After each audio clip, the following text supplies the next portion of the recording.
একবার ভাবুন, আপনি যে ঘরে থাকেন সেই ঘরের মেঝেতে টিস্যু পড়ে আছে, চিপসের প্যাকেট, প্লাস্টিকের বোতল, দুর্গন্ধ। ভালো লাগবে না। প্রধানমন্ত্রী ঠিক এই প্রশ্নটাই করেছেন পুরো দেশকে। সোমবার সকালে নিজের ভেরিফাইড ফেসবুক আইডিতে ভিডিও বার্তা দিয়েছেন প্রধানমন্ত্রী তারেক রহমান।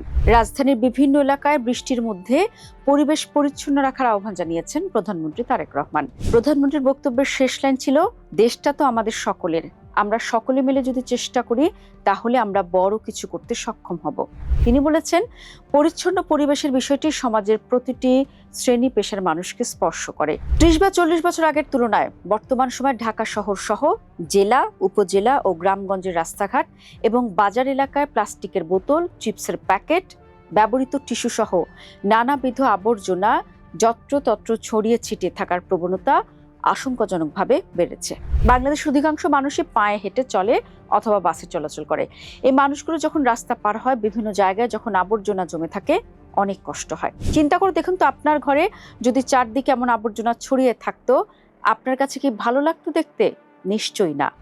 এবং পুকুরের গল্পটা তিনি বলেছেন, গত কয়েক মাসে দেশের বিভিন্ন জায়গায় গিয়ে দেখেছেন, হয়তো কোনো একটি পুকুরের পাশ দিয়ে যাচ্ছি, দেখেছি পুকুরের ভেতরে বিভিন্ন রকম ময়লা স্তূপ হয়ে পড়ে আছে, অথচ এক সময় সব স্থানে মানুষ পরিবার পরিজন নিয়ে বসতো, গল্প করত।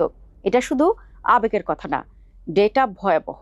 ঢাকা একাই প্রতিদিন ৬৪৬ টন প্লাস্টিক বর্জ্য তৈরি করে।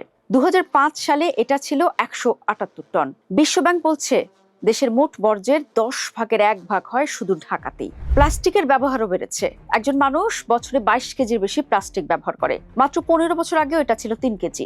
মফস্বলের মানুষ যত প্লাস্টিক ব্যবহার করে, ঢাকায় এর ৩ থেকে ৪ গুণ বেশি। এবং দুঃখজনক হলো, এগুলোর মাত্র ৩০% রিসাইকেল হয়, বাকি ৭০% কোথায় যায়? নদী, নালা, খালবিল এবং মাটির নিচে। প্রধানমন্ত্রী যে পুকুরের গল্পটা বলেছেন সেটা মিথ না। গত ৩০ বছরে ঢাকার ৬০ ভাগ জলাভূমি বেদখল হয়ে গেছে। এখানেই প্রশ্নটা ওঠে, এই বেদখল কি করে মুক্ত করা যাবে? আদালতের রায়ের পরেও জলাভূমি ভরাট করে হাউজিং হয়েছে, এখনো হচ্ছে। সাধারণ মানুষের পক্ষে তো এই জলাভূমি উদ্ধার করা সম্ভব না। প্রধানমন্ত্রী বলছেন, সচেতন হন, নির্দিষ্ট জায়গায় ফেলুন। প্রধানমন্ত্রীর বক্তব্যের নিচেই মানুষ কমেন্টে বলেছে, নির্দিষ্ট জায়গাটা কোথায়? ডাস্টবিন তো নেই। ঢাকার ময়লা ফেলার জায়গাটা আসলে কোথায়? কেউ কেউ মন্তব্য করেছেন, কিভাবে পরিষ্কার করব? বিদ্যুৎ নেই, গ্যাস নেই। জটিলতাটা এখানেই। সরকার বলছে নাগরিক দায়িত্ব, নাগরিক বলছে রাষ্ট্রের সার্ভিস, অথচ বিষয়টা জীবন মরণের। বিশ্বব্যাংকের কান্ট্রি এনভায়রনমেন্টাল অ্যানালাইসিস বলেছে, দূষণের কারণে প্রতি বছর প্রায় ৩ লাখ মানুষ মারা যায় আর ৫.২ বিলিয়ন কর্মদিবস নষ্ট হয়। আর এর অর্থনৈতিক ক্ষতি আমাদের মোট জিডিপির ৫ ভাগের ১ ভাগ।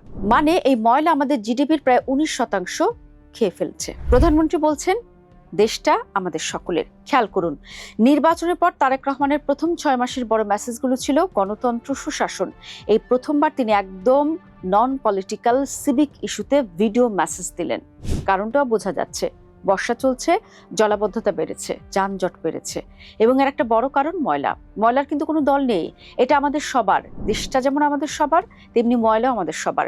যদি দেশটাকে আমাদের মনে করি, তাহলেই শুরুর প্রশ্নটা আবার, নিজের ঘরে যেমন আমরা ময়লা ফেলি না, নিজের জমিতেও আমরা পলিথিন রাখতে চাই না। প্রধানমন্ত্রী সহযোগিতা চেয়েছেন, অনেকে সহযোগিতা করতে প্রস্তুত। হাজার হাজার মানুষ একটা প্লাস্টিকের বোতল হাতে একটা উপযুক্ত ডাস্টবিন খোঁজেন, কিন্তু নেই। পুকুর নেই বলে প্রধানমন্ত্রী আক্ষেপ করেছেন, আমরা সেই পুকুর, খেলার মাঠগুলো খুঁজছি। প্রধানমন্ত্রী বলেছেন, আমরা সকলে মিলে যদি চেষ্টা করি তাহলে আমরা বড় কিছু করতে সক্ষম হব। আমরা প্রধানমন্ত্রীর সাথে একমত, তবে এই আমরা মানে শুধু নাগরিক সমাজ নয়। প্রধানমন্ত্রী নিজের দলের সন্ডাদেরও চেষ্টা করতে হবে। দখলদার যারা জমি আর পুকুর খেয়ে ফেলে, তাদের পেট থেকে সেগুলো উদ্ধার করতে হবে। প্রধানমন্ত্রীর বার্তাটাও দারুণ, আর এর বাস্তবায়নটাও সরকারের তরফ থেকেই হতে হবে। রাস্তায় যদি ডাস্টবিন না থাকে, তাহলে মানুষ যেখানে সেখানেই প্লাস্টিক ফেলতে বাধ্য হবে।